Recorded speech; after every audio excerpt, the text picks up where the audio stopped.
नमस्कार। आज हम मार्क्स के अतिरिक्त मूल्य के सिद्धांत पर चर्चा करेंगे। अतिरिक्त मूल्य थ्योरी ऑफ सरप्लस वैल्यू का प्रतिपादन मार्क्स ने यह दिखाने के लिए किया कि पूंजीवादी प्रणाली में पूंजीपतियों द्वारा श्रमिकों का किस प्रकार शोषण किया जाता है। इस सिद्धांत का विवेचन दास कैपिटल में है। यह स्पष्ट कर देना आवश्यक है कि इस सिद्धांत में मार्क्स यह वर्णन नहीं करता कि वस्तुओं की कीमत क्या होती है या उसमें उतार चढ़ाव आदि क्या होते हैं। मार्क्स का मूल्य सिद्धांत कीमतों का सिद्धांत नहीं है। यह सिद्धांत का मुख्य उद्देश्य तो यह प्रकट करना है कि पूंजीपति श्रमिकों को यथोचित पारिश्रमिक नहीं देते। वे श्रमिकों में श्रम का मनमाना मूल्य अंकित कर उनका शोषण करते हैं और स्वयं ऐसा करते हैं। मार्क्स के मूल्य सिद्धांत पर रिकार्डो के सिद्धांत का प्रभाव है। अपने अर्थशास्त्र की मीमांसा की अमूर्त पद्धति मार्क्स ने रिकार्डो से ग्रहण की है।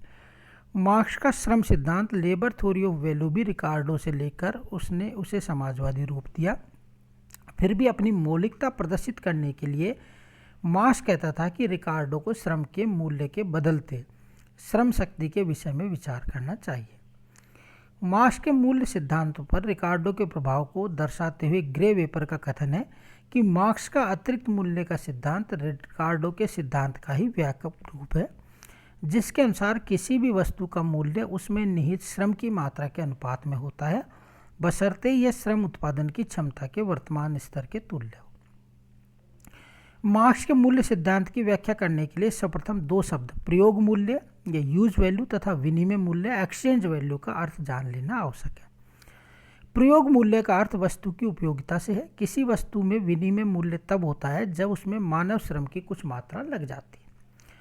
मार्क्स का मत है कि प्रत्येक वस्तु का उपयोग मूल्य इस बात पर निर्भर नहीं होता कि उस पर कितना मानव श्रम व्यय होता है। उदाहरण के लिए वायु और जल पर कोई मानव श्रम खर्च नहीं किया जाता, अतः इनका उपयोग अथवा उपभोग मूल्य होता है। किंतु किसी वस्तु का विनिमय एक्सचेंज मूल्य इसलिए होता है क्योंकि उस वस्तु के उत्पादन में मानव श्रम व्यय होता है। उदाहरण के लिए एक घड़ी बनाने के लिए एक मजदूर को काफ़ी व्यय करना पड़ता है, अतः उसका विनिमय मूल्य होता है। इन दोनों को स्पष्ट करते हुए मार्क्स लिखते हैं कि एक वस्तु का मूल्य इसलिए होता है कि उसमें मानव श्रम का उपयोग हुआ है। तब इस मूल्य की मात्रा को कैसे मापा जाए? स्पष्टतः मूल्य की सृष्टि करने वाला तत्व की मात्रा वस्तु में निहित श्रम से है। श्रम की मात्रा का माप उसकी अवधि से होता है और श्रम काल का माप सप्ताह, दिवसों और घंटों में होता है। अब यह स्पष्ट है कि जिनके द्वारा किसी वस्तु का मूल्य निर्धारित होता है वह श्रम या श्रम की मात्रा है, जो उत्पादन के लिए सामाजिक दृष्टि से आवश्यक है। इस संबंध में प्रत्येक वस्तु को उसकी अपनी श्रेणी का औसत नमूना दिया जाना चाहिए और दो वस्तुओं के मूल्य का अनुपात उस पर खर्च श्रम के अनुसार होता है। मार्क्स ने पूंजीपति वर्ग और श्रमिक वर्ग में चलने वाले सशक्त संघर्ष का मूल कारण अपने अतिरिक्त मूल्य के सिद्धांत को माना जाता है। उसका तर्क है कि प्रत्येक वस्तु का मूल्य उस पर किए गए श्रम के अनुसार होता है। जिस वस्तु पर हमें जितना कम श्रम करना पड़ता है वह उतनी ही सस्ती होती है। उदाहरण के लिए घड़ी को बनाने के लिए एक मजदूर काफ़ी परिश्रम करता है, इसलिए उसका मूल्य सस्ता नहीं है, जबकि एक फाउंटेन पेन बनाने में उसे कम मेहनत करनी पड़ती है, अतः उसका मूल्य घड़ी से सस्ता होता है। हवा को प्राप्त करने के लिए मनुष्य को कोई मेहनत नहीं करनी पड़ती है, अतः वह मुफ्त में मिलती है। तात्पर्य यह है कि प्रत्येक वस्तु के मूल्य का निर्धारक श्रमिक का श्रम है तथा जिस कीमत पर वह बाजार में बिकती है उसमें बहुत अंतर होता है। मार्क्स इस अंतर को वस्तु का अतिरिक्त मूल्य या सरप्लस वैल्यू मानता है, जिसे बिना कुछ किए ही पूंजीपति बीच में हड़प जाता है। उदाहरण के लिए फ्लेक्स फैक्ट्री में यदि एक मजदूर एक जूता जोड़ा बनाता है तो उसे 20 रुपये मिलते हैं और मान लो उस जूते जोड़े में लगने वाली सामग्री की कीमत 40 रुपये है, किंतु वह जूता बाजार में 95 रुपये का बिकता है। तो इस प्रकार 60 रुपये निकाल देने के बाद 35 रुपये उस जूते का अतिरिक्त मूल्य है, जिसे फैक्ट्री का मालिक बिना हाथ पैर हिलाए हड़प जाता है। ईमानदारी से यह मजदूरों को मिलना चाहिए था, किंतु पूंजीपति मजदूरों की दरिद्रता का अनुचित लाभ उठाकर इस अतिरिक्त मूल्य से अपनी जेबें भरता है और उन्हें दरिद्रता तथा भूख से मुक्ति नहीं पाने देता है। यही कारण है कि मालिक और श्रम के बीच खाई बढ़ती जाती है और निरंतर वर्ग युद्ध चलता रहता है। यह उन दो मूल्यों का अंतर है जिन्हें एक मजदूर पैदा करता है और जो वह वास्तव में पाता है। अतिरिक्त मूल्य के सिद्धांत का सार यह है कि प्रत्येक वस्तु का असली मूल्य इस बात से निर्धारित होता है कि उसके उत्पादन में सामाजिक दृष्टि से उपयोगी कितना श्रम व्यय हुआ है, और मार्क्स का अंतिम निष्कर्ष यह है कि इन अवस्थाओं को समाप्त करने का एकमात्र उपाय व्यक्तिगत भाड़े, ब्याज और मुनाफे के सभी सुयोगों का विनाश है। यह परिणाम केवल समाजवादी व्यवस्था के अंतर्गत ही संभव है, जिससे व्यक्तिगत पूंजी का स्थान सामूहिक पूंजी ले लेगी और तब न कोई पूंजीपति रहेगा और न मजदूर। अतिरिक्त मूल्य के सिद्धांत में मार्क्स ने 3 नियमों का प्रतिपादन किया है। पहला है पूंजी संचय का सिद्धांत, the law of capital equilibrium, अर्थात पूंजीपति सदैव इस बात की ओर प्रयत्नशील रहते हैं कि मशीनों के अधिकाधिक प्रयोग द्वारा श्रम की बचत और उत्पादन में वृद्धि हो। दूसरा, पूंजी के केंद्रीकरण का सिद्धांत, जिसका आशय है कि उपयोगिता द्वारा या प्रतियोगिता द्वारा पूंजीपतियों की संख्या में कमी होगी, पूंजी का केंद्रीकरण होगा जिस पर केवल कुछ व्यक्तियों का एकाधिकार स्थापित हो जाएगा और इस तरह से पूंजीपतियों का अंत होगा। तीसरा है कष्टों की वृद्धि का सिद्धांत, जिसके अनुसार प्रतियोगिता के कारण पूंजीपति श्रमिकों का अधिक शोषण करेंगे, जिससे कष्टों में बहुत अधिक वृद्धि हो जाएगी, किंतु इसके साथ साथ श्रमिक वर्ग की क्रांति होगी। पूंजीवादी व्यवस्था के श्रमिकों की दशा सोचनीय होगी और वे अपनी सुरक्षा के लिए संगठित होकर क्रांति द्वारा पूंजीवादी व्यवस्था का अंत करने में सफल होंगे। अतिरिक्त मूल्य के सिद्धांत की आलोचना।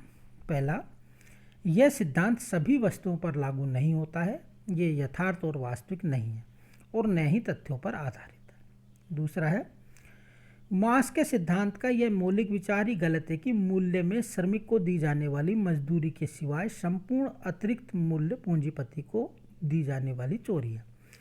मार्क्स भूल जाता है कि श्रम मूल्य को निर्धारित करने वाले अनेक तत्वों में से एक है। बिना पूंजी के श्रम व्यर्थ ही रहता है। श्रम की अपेक्षा यंत्रों में पूंजी लगाने से अधिक लाभ होता है।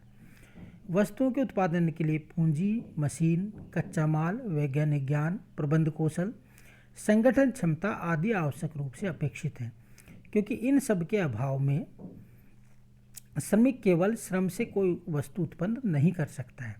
वस्तु के मूल्य निर्धारण में श्रम के अलावा ये तत्व भी अपना निश्चित प्रभाव डालते हैं। तीसरा, मार्क्स ने केवल शारीरिक श्रम को ही श्रम माना है, मानसिक श्रम की उपेक्षा कर दी है। चौथा, वस्तुओं के उत्पादन में श्रमिकों को उनका पारिश्रमिक देने के अतिरिक्त पूंजीपति को अन्य बहुत सी बातों के लिए भी पर्याप्त धनराशि व्यय करनी पड़ती है, जिसकी मार्क्स ने उपेक्षा की है। मार्क्स ने इस बात पर ध्यान नहीं दिया कि कारखाने में सुधार, मशीनों की घिसावट, श्रमिकों को सुविधाएं आदि पर पूंजीपतियों को बहुत कुछ व्यय करना पड़ता है और वस्तुओं का मूल्य निर्धारित करते समय इस व्यय को भी ध्यान में रखना पड़ता है, और यह सारा व्यय मार्क्स के तथाकथित अतिरिक्त मूल्य से ही होता है। यह कहना भी ठीक नहीं है कि अतिरिक्त मूल्य से स्वयं में नई पूंजी का निर्माण होता है। यदि ऐसा होता तो पूंजी बढ़ाने के लिए नित नई जोखिम उठाने और बाजार, शेयर आदि के आधार पर पूंजी प्राप्त करने का प्रयत्न नहीं करते। नेक्स्ट है, मार्क्स की एक और तो यह मान्यता है कि पूंजीपति अतिरिक्त मूल्य अथवा मुनाफा बढ़ाने के लालच के लिए नई मशीनें लगाता है, और दूसरी ओर यह भी कहता है कि मशीनें, कच्चे माल आदि से कोई अतिरिक्त मूल्य प्राप्त नहीं होता है। अतिरिक्त मूल्य तो केवल परिवर्तनशील पूंजी अथवा श्रमिकों से ही मिलता है। मार्क्स के ये दोनों ही कथन परस्पर विरोधी हैं। मार्क्स ने अपने ग्रंथ दास कैपिटल के प्रथम और तृतीय खंड में अतिरिक्त मूल्य के संबंध में विरोधी विचार प्रकट किए हैं। प्रथम खंड में उसने यह निष्कर्ष निकाला है कि जिस उद्योग में श्रमिकों की संख्या अधिक होगी उसमें कम श्रमिकों वाले उद्योग की अपेक्षा अधिक लाभ होगा, पर वास्तव में ऐसा नहीं है। सभी उद्योगों में लाभ की दर लगभग समान होती है। मार्क्स ने अपने ग्रंथ के तीसरे खंड अध्याय 9 में इस आपत्ति का उत्तर दिया है, जो इतना स्पष्ट है कि उसे पूरी तरह समझना कठिन है। प्रथम खंड में मार्क्स ने पदार्थों के विनिमय मूल्य को प्रतिपादित किया है, जबकि तीसरे खंड में वह कहता है कि वस्तुओं का विनिमय मूल्य उत्पादन के दामों के आधार पर निश्चित होता है। ये दोनों ही विरोधी कथन बहुत असंगति पैदा करते हैं। सातवां, मार्क्स ने अपने अतिरिक्त मूल्य और दाम आदि शब्दों का अस्पष्ट और अनिश्चित ढंग से प्रयोग किया है। उसने सामान्य मजदूरों और मिल मालिकों के जिस रूप का वर्णन किया है वह भी काल्पनिक है। उसने सभी महत्वपूर्ण आर्थिक शब्दों की मनमानी व्याख्या की है जिससे उसका वास्तविक अभिप्राय समझना कठिन हो गया। 8वां, इन आलोचनाओं के प्रकाश में यदि मार्क्स का अतिरिक्त मूल्य का सिद्धांत ग्राह्य नहीं है, तथापि यह स्वीकार करना होगा कि यह सिद्धांत का एक ऐसा मूल तत्व है जो पूंजीवाद का हृदय हिला देने वाली विभीषिकाओं का उद्घाटन करता है। इस बात से इनकार करना कठिन है कि पूंजीपतियों ने श्रमिकों की मेहनत पर अपनी विलासिता के महल खड़े किए, चाहे उन्हें प्राप्त होने वाला संपूर्ण लाभ अतिरिक्त मूल्य न हो, परंतु उनके लाभ का एक बहुत बड़ा भाग ऐसा होता है जिसके वे किसी भी प्रकार के अधिकारी नहीं हैं। श्रमिकों और दरिद्रों की दयनीय अवस्था देखते हुए कहा जा सकता है कि उनकी इस अवस्था का बहुत बड़ा उत्तरदायित्व पूंजीपतियों पर है। मार्क्स का अतिरिक्त मूल्य का सिद्धांत इस सत्य की पुष्टि करता है। Thank you.